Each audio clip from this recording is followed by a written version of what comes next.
Today, we're back with a brand new video of some badass project ideas that you need to be adding to your lineup of woodworking projects. Let's go. Wait, first, listen. I know I'm not everybody's cup of tea. I know my brashness, my masculinity, and my bravado can come across as a negative for some of you folks. It's like 0.000000001% of my viewers. I got something for you. 854-202-6018. That way, me and you can have a nice conversation instead of you being a little keyboard warrior. For project number one, I'm going to show you how to build this awesome wall-mounted bookshelf. For this project, you'll need approximately 4 foot of a 1x4 and 2 foot of a 2x4. And I'm going to get rid of those eased edges on this 2x4. That way it's more square. After getting rid of those eased edges, you'll be left with around 3 1/8 of width. So you'll need to rip your 1x4 to that same width at 3 1/8. Next, we'll bring our 1x4 over to our miter saw, and we're going to get 2 of those cut to 2 foot.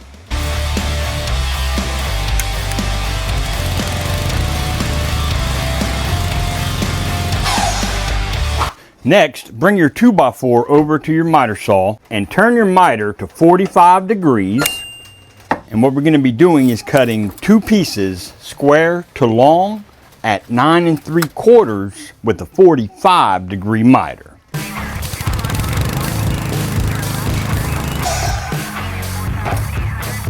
While I'm taking care of that last cut, I need y'all to do me a favor and go down below, smack that thumbs up button, and hit subscribe. It's absolutely free, and it really helps keep the channel alive at the same time keeping woodworking alive.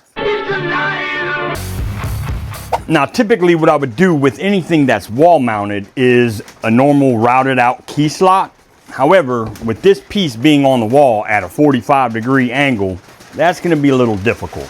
So what I'll do is just purchase some key slot rings. All you'll have to do then is drill a little hole, put that ring over it, and that's so much easier. I put together a cut list and I'll put it up on screen, and you can pause the video and take notes, or just take a snapshot and save it for later. And that's all the cuts you need to make. Now take your 2x4s, and the long points will be facing each other. This one on the left will be flush to the bottom left, and the one on the right will be flush up top to the right, creating a little square to set your books in. Then you'll take your other 1x and cap it on top. I'll pull out some clamps, and we'll add a dab of glue, add a dab of glue, add a dab of glue, add a dab of glue, add a dab of glue, add a dab of glue. Check out the Add a Dab of Glue merch in the link below and in the description. Pick up your merch today. You can rub it back and forth to stiffen it up a little bit. Yep, I know.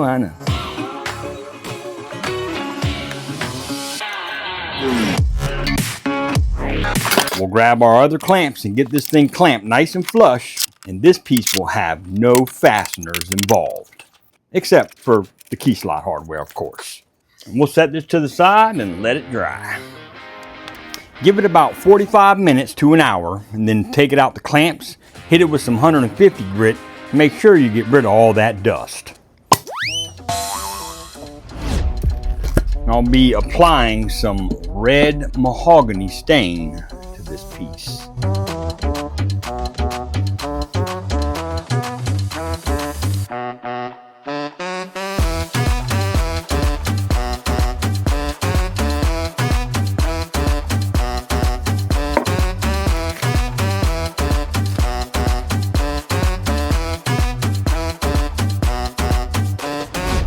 For this particular project, I typically make a set of 3.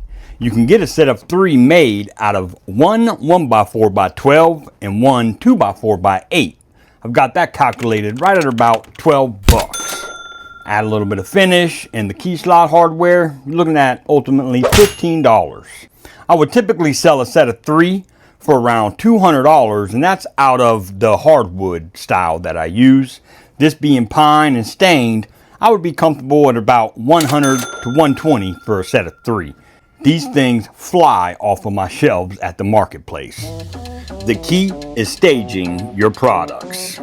When the potential buyer can see them staged, it gives them a better idea of what they're really looking at. Later in the video, I'll be giving you some tips on how you can be charging and getting the maximum price. Project number 2 is another project that does particularly well for me, and that is this step stool. This is perfect for those folks who work at desks all day. They are my main clientele for this project. I guess sitting at a desk all day, sometimes you just want to put your feet up a little bit, so let me show you how to get it built. Let's go. For this project, you're going to need 12 inches of a 1x10 and about 4 foot of a 1x4. We'll start with our 1x10. We'll pull over 12 inches and go ahead and get that squared up.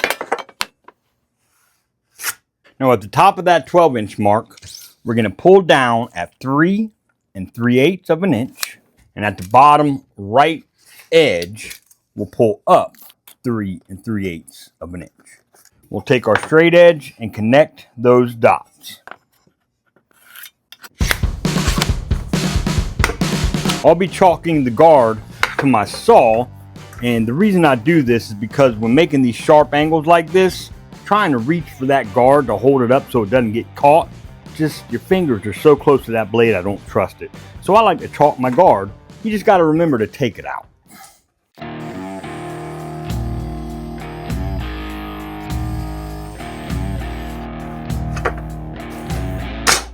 Now go ahead and cut that 12-inch mark.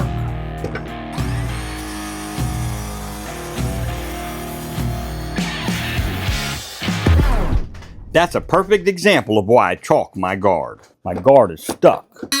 So see, if I would have had it chalked, I wouldn't have to reach over here to get it unstuck.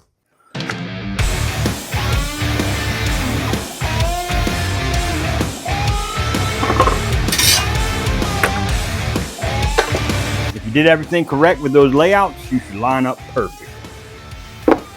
Now what you want to do is get your 1x4 ripped down to 2 7/8. I've got a piece of 1x6 that's 2 foot long, so I'm going to get that ripped in half at 2 7/8 and use this for my 1x.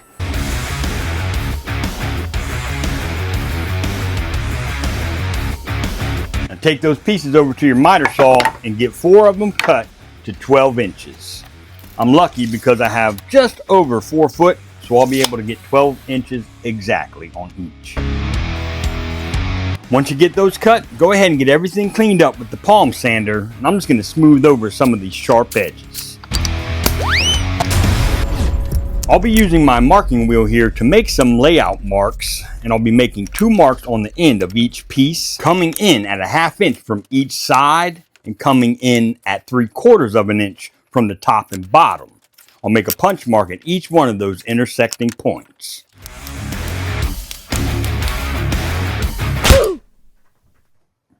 At those punch marks, I'll be drilling out with a 1/16 inch drill bit all the way through these pieces. Pick up some panel nails from your local box store, and these are 1 1/4 inch, and that's what I'll be fastening these pieces on with. We'll start with our bottom right and making sure we're flush with the front and the edge, and add a dab of glue, and we'll get these installed. Now we'll go to our left side, add a dab of glue, flush to the front and the edge. Go ahead and line your back piece up flush to the back. My spacing is going to be right at 3/8 of an inch for each of my spaces. We'll add a dab of glue.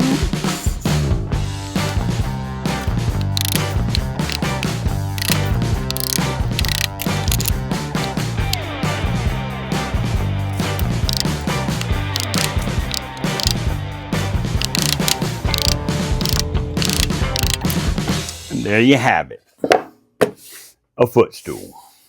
This particular stool is actually for a mother who has a toddler and he can't reach the sink to brush his teeth, and when he uses the restroom, he wants to have his feet set on this. So it could be a poopy stool, a sink stool, footstool, but nonetheless, my main clientele for these stools are office workers, believe it or not. The majority of the time, I engrave 2 footprints on these stools, and people go crazy for these things. I sell them at $35 a pop. That is a big ass profit.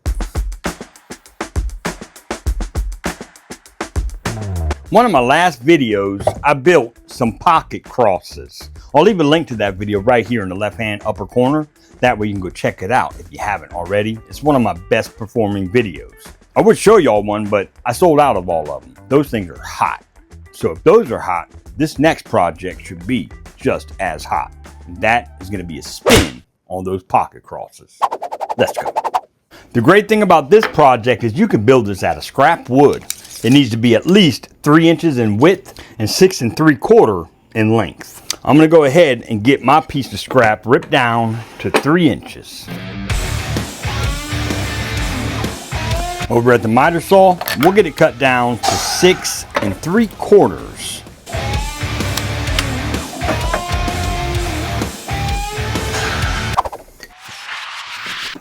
I'll set the bevel on my table saw to 10 degrees. Pull over 1 inch from the right side and 1 inch 3/8, and that will be coming out with that 10-degree bevel all the way down this piece. I'll set the height of my blade to 1/2 inch and make this notch.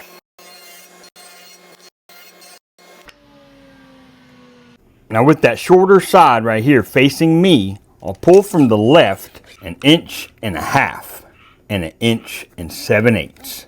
And I'll be cutting out this dado right across the face. And I'll be using my crosscut sled to achieve this dado. I'll set my miter gauge in the slot to the right of my blade. Line up those marks with the kerf of my blade and take this out. I'll hit all those sharp edges with 150 grit and take it over to the bench. And we'll use some wipe-on shellac. I highly recommend making this piece out of some hardwood or even some exotics if you got it. I'm using some red gum or eucalyptus to make mine. That way I can add a few more bucks to the price tag. My Lowe's is completely out of my spray shellac I usually use, so to get in these little grooves I gotta use this little brush, but no sweat.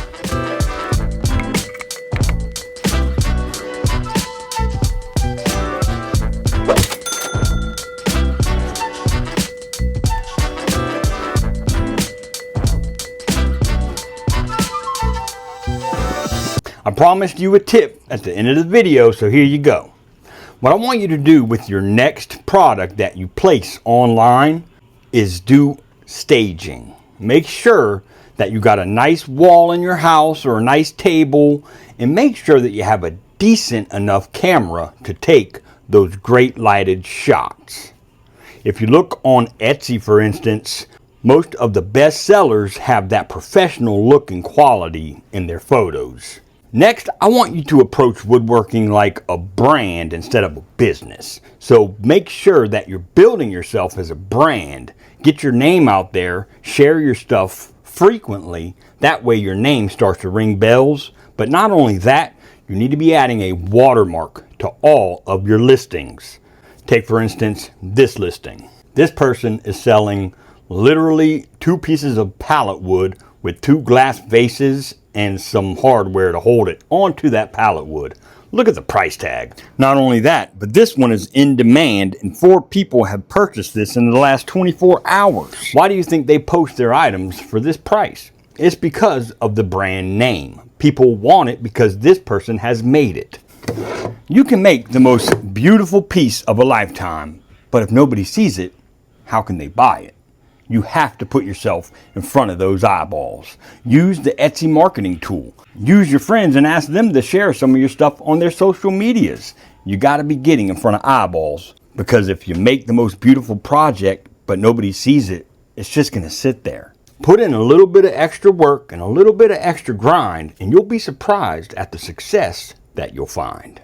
Until next time, get in your shop and make some sawdust. Skål.